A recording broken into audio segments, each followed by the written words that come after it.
ব্যর্থতার দায়ে অবশেষে বরখাস্ত হয়েছেন ব্রাজিল কোচ দরিফাল জুনিয়র। বিশ্বকাপ বাছাই আর্জেন্টিনার কাছে 4-1 গোলে বিধ্বস্ত হওয়ার দুদিনের মাথায় শুক্রবার আনুষ্ঠানিকভাবে তাকে সরিয়ে দেওয়ার ঘোষণা দিয়েছে সিবিএফ।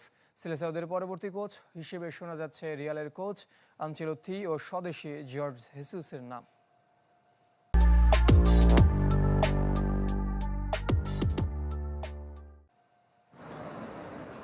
কিছুতেই আর চাকরিটা বাঁচাতে পারলেন না দরিফাল জুনিয়র। ব্যর্থতার দায়ে অবশেষে ব্রাজিল কোচকে বিদায় নিতেই হলো, যার মধ্য দিয়ে শেষ হলো সেলেসাও ডাগআউটে তার 14 মাসের তিক্ত অধ্যায়।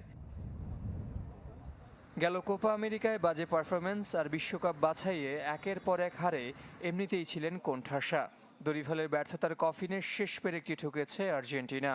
চিরপ্রতিদ্বন্দ্বীদের কাছে বিধ্বস্ত হওয়ার পর থেকে শুরু হওয়া তার বরখাস্তের গুঞ্জন শুক্রবার সত্যি বলে ঘোষণা দেয় ব্রাজিলিয়ান ফুটবল কনফেডারেশন।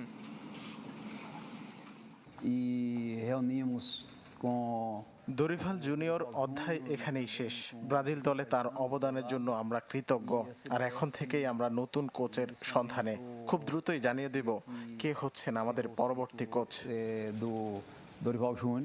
কাতার বিশ্বকাপ শেষে তিতের বিদায়ের পর এ নিয়ে চতুর্থবার ব্রাজিলের হেড কোচের পদে পরিবর্তন আসতে চলেছে।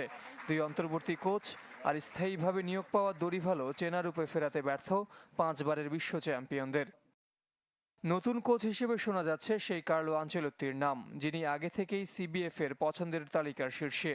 যদিও রিয়াল মাদ্রিদ ছেড়ে ইতালিয়ান ট্যাকটিশিয়ান সেলেসাওদের দায়িত্ব নেবেন কিনা, আর নিলেও কবে থেকে, সেটাও প্রশ্ন।